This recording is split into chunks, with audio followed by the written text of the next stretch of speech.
Item ಯಾವುದೇ ಇರಲಿ try ಮಾಡಿ Aachi chicken masala. Iran, America, Israel ಮಧ್ಯೆ ಯುದ್ಧ ಪ್ರಾರಂಭ ಆದಾಗಿನಿಂದಲೂ ಕೂಡ ನಾವು ದಾಳಿಯನ್ನ ಮುಂದುವರಿಸ್ತೀವಿ, ಇರಾನ್ ಕಂಪ್ಲೀಟ್ ಆಗಿ ನಾಶ ಮಾಡ್ತೀವಿ ಅಂತಿದ್ದ ವಿಶ್ವದ ದೊಡ್ಡನ್ನ ಅಮೆರಿಕ ಪದೇ ಪದೇ ಕದನ ವಿರಾಮದ ಮಾತುಗಳನ್ನ ಆಡ್ತಾ ಇದೆ.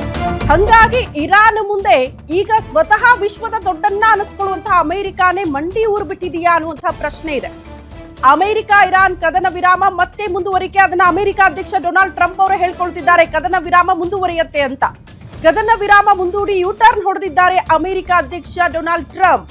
ಒಪ್ಪಂದ ಆಗೋ ತನಕ ಅಮೆರಿಕ ದಾಳಿ ನಡೆಸಲ್ಲ ಅಂತ ಟ್ರಂಪ್ ಘೋಷಣೆ ಮಾಡಿದ್ದಾರೆ. ಆದ್ರೆ ಹರ್ಮುಜ್ ನಲ್ಲಿ ದಿಗ್ಬಂಧನ ಕಂಟಿನ್ಯೂ ಅಂತ ವಿಶ್ವದ ದೊಡ್ಡನ್ನ ಅಮೆರಿಕ ಹೇಳ್ತಾ ಇರೋದು. ಇರಾನ್ ಪ್ರಸ್ತಾಪ ಸಲ್ಲಿಸೋ ತನಕ ಕೂಡ ನಾವು ದಾಳಿ ಮಾಡಕ್ ಹೋಗಲ್ಲ, ಇರಾನ್ ಮೇಲೆ ಯಾವುದೇ ಅಟ್ಯಾಕ್ ಅಮೆರಿಕ ಕಡೆಯಿಂದ ಇರಲ್ಲ, ಚರ್ಚೆ ಮುಕ್ತಾಯ ಆಗೋ ತನಕ ಕೂಡ ಕದನ ವಿರಾಮ ಕಂಟಿನ್ಯೂ ಆಗುತ್ತೆ. ಕದನ ವಿರಾಮ ವಿಸ್ತರಣೆಗೆ ಪಾಕ್ ಪರಿಯಾಗಿ ಮನವಿ ಮಾಡಿಕೊಂಡಿದೆ. ಇರಾನ್ ಜೊತೆ ಮಾತುಕತೆ ನಡೆಸೋದಾಗಿ ಪಾಕಿಸ್ತಾನ ಕೂಡ ಹೇಳ್ಕೊಳ್ತಾ ಇದೆ. ಪಾಕಿಸ್ತಾನ ಮನವಿ ಮೇರೆಗೆ ಕದನ ವಿರಾಮವನ್ನ ಸದ್ಯಕ್ಕೆ ವಿಸ್ತರಣೆ ಮಾಡಲಾಗಿದೆ ಅನ್ನೋದ್ರ ಡೀಟೇಲ್ ಸಿಗ್ತಾ ಇದೆ. ಸಂಧಾನಕ್ಕೆ ಬರೆದಿದ್ರೆ ಮತ್ತೆ ದಾಳಿ ನಡೆಸುವ ಎಚ್ಚರಿಕೆ ಕೂಡ ಇದೇ ಸಂದರ್ಭದಲ್ಲಿ ರವಾನೆ ಆಗಿದೆ.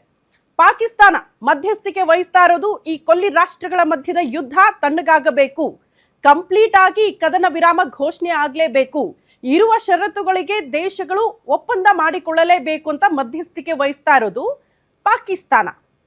ಹಾಗಾಗಿ ಪಾಕಿಸ್ತಾನ ಅಗೇನ್ ಅಮೆರಿಕಾದ ಮನವೊಲಿಸುವಲ್ಲಿ ಯಶಸ್ವಿಯಾಗಿದ್ರೆ ಇರಾನ್ ಮನವೊಲಿಸುವಲ್ಲಿ ಯಶಸ್ವಿಯಾಗಿಲ್ಲ. ಹಾಗಾಗಿ ಕನ್ವಿನ್ಸ್ ಮಾಡೋದು ಅಂತಾರಲ್ಲ, ಹಂಗೆ ಈ ದೇಶವನ್ನ, ಇರಾನ್ ದೇಶವನ್ನ ಕನ್ವಿನ್ಸ್ ಮಾಡೋ ಹಂತದಲ್ಲೇ ಇದೆ. ಹಂಗಾಗಿ ಷರತ್ತುಗಳು, ಒಪ್ಪಂದಗಳು ಈ ದೇಶಗಳ ಮಧ್ಯೆ ಆಗೋ ತನಕ ಕೂಡ ಕದನ ವಿರಾಮವನ್ನ ಮುಂದುವರಿಸೋಣ, ಯಾವುದೇ ರೀತಿಯ ದಾಳಿ ಪ್ರತಿ ದಾಳಿ ಆಗೋದಿಲ್ಲ ಅನ್ನುವಂತಹ ವಿಚಾರವನ್ನ ವಿಶ್ವದ ದೊಡ್ಡನ್ನ ಅಮೆರಿಕ ಘೋಷಣೆ ಮಾಡಿಕೊಂಡಿದೆ. Trump warning Iran don't care ಅಂತ ಇದೆ. ಹರ್ಮುಜ್ ನಲ್ಲಿ ದಿಗ್ಬಂಧನ ತೆಗೆಯೋ ತನಕ ಕೂಡ ಯಾವುದೇ ರೀತಿಯ ಮಾತುಕತೆ ಇಲ್ಲವೇ ಇಲ್ಲ ಅಂತ ಇರಾನ್ ಪಟ್ಟು ಹಿಡಿತಾ ಇದೆ. ಪಾಕಿಸ್ತಾನದ ಸಂಧಾನ ಸಭೆಗೂ ಕೂಡ ಇರಾನ್ನ ನಿಯೋಗ ಬಂದಿಲ್ಲ, ಗೈರಾಗಿದೆ. ದಿಗ್ಬಂಧನ ತೆರೆಯದಿದ್ರೆ ಕೊಲ್ಲಿ ರಾಷ್ಟ್ರಗಳ ಮೇಲೆ ದಾಳಿ ಅಂತ ಎಚ್ಚರಿಕೆಯನ್ನ ಕೂಡ ನೀಡ್ತಾ ಇದೆ. ಇತ್ತ ಹಿಂದೂ ಮಹಾಸಾಗರದಲ್ಲಿ ಇರಾನ್ ಹಡಗು ಅಮೆರಿಕ ತಡೆ ಹಿಡಿದಿದೆಯಂತೆ. ಚೀನಾದಿಂದ ಇರಾನ್ಗೆ ಹಡಗಿನಲ್ಲಿ ಅಗತ್ಯ ವಸ್ತುಗಳ ಸಾಗಾಟ ಆಗ್ತಾ ಇತ್ತು.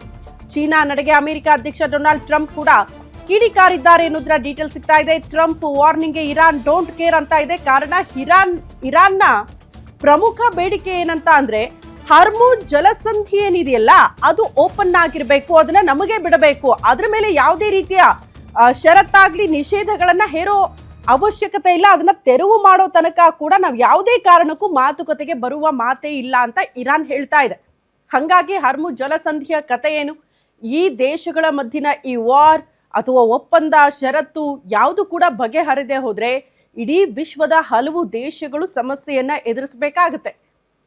ಹಂಗಾಗಿ ಎಲ್ಲರೂ ಕೂಡ ಬಯಸ್ತಾ ಇರೋದು ಶಾಂತಿ ಒಪ್ಪಂದ ಆಗಬೇಕು, ಕಂಪ್ಲೀಟ್ ಆಗಿ ಯುದ್ಧ ನಿಲ್ಲಬೇಕು, ಯಾವುದೇ ಕಾರಣಕ್ಕೂ ಯುದ್ಧ ಪ್ರಾರಂಭ ಆಗಬಾರದು ಅನ್ನೋದು. ಇನ್ಫ್ಯಾಕ್ಟ್ ಪಾಕಿಸ್ತಾನ ಮಾತ್ರ ಪ್ರಯತ್ನ ಪಡೋದಲ್ಲ, ಇಡೀ ವಿಶ್ವದ ಹಲವು ದೇಶಗಳು ಕೂಡ ಬಯಸ್ತಾ ಇರೋದು ಇದೇ ಬೆಳವಣಿಗೆಯನ್ನ.